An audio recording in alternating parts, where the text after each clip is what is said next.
अभी रिसेंटली आपने कुंभ या महाकुंभ के बारे में तो सुना ही होगा। अब ये कुंभ होता क्या है, इसकी शुरुआत कहाँ से हुई और ये कुंभ जो शब्द है आया कहाँ से? ऐसे बहुत सारे सवाल होंगे जो आपके मन में आ रहे होंगे। इन सारे सवालों को जानने के लिए मैं आपको एक कहानी सुनाता हूँ। एक नहीं, एक्चुअली मैं आपको दो कहानी सुनाता हूँ और इन्हीं कहानियों से आपके सारे सवालों के जवाब मिल जाएंगे।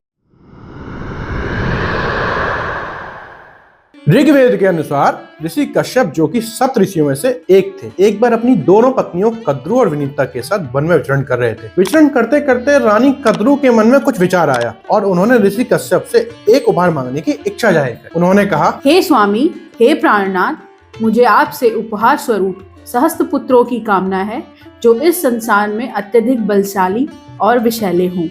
ऋषि कश्यप ने उपहार स्वरूप अपनी पत्नी कद्रू को सहस्त्र अंडे भेंट कर दिए। अब ये देखकर ऋषि कश्यप की दूसरी पत्नी विनीता ने भी अपने पति से उपहार की इच्छा जाहिर की। उन्होंने कहा, हे स्वामी, मुझे रानी कद्रू की तरह सहस्त्र अंडे नहीं चाहिए, मुझे तो बस 2 पुत्र की ही कामना है, परंतु वो 2 पुत्र रानी कद्रू के सहस्त्र पुत्रों से भी अत्यधिक बलशाली होने चाहिए।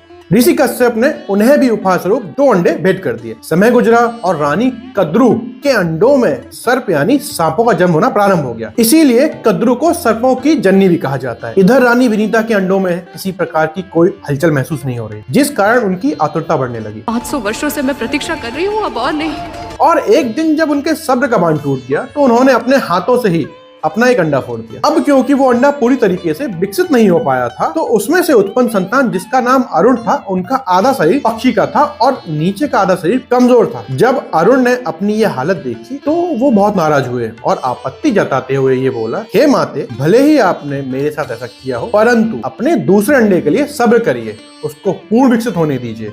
और ये कहकर आकाश में कहीं उड़ गए। कहा जाता है ये वही अरुण है जो सूर्य के सारथी है। इधर वक्त गुजरता चला गया। एक दिन कद्रू और विनीता दोनों साथ में वार्तालाप कर रहे थे, तो ऐसे में उनको एक अश्व दिखाई दिया जो कि श्वेत रंग का था। कद्रू ने बोला, ये घोड़ा भले ही श्वेत रंग का है, परंतु उसकी पूंछ काली है। विनीता ने कहा, नहीं सखी, ये घोड़ा श्वेत ही है। दोनों के बीच में शर्त लग गई। कद्रू ने शर्त जीतने के लिए छल किया। उन्होंने अपने सर्प पुत्रों से कहा, तुम सभी घोड़े की पूंछ में सूक्ष्म रूप लेकर चिपक जाओ, जिससे अश्व की पूंछ काली प्रतीत होगी। और सर्पों ने ऐसा ही किया। कद्रू शर्त जीत गई और कद्रू ने विनीता को अपनी दासी बना लिया।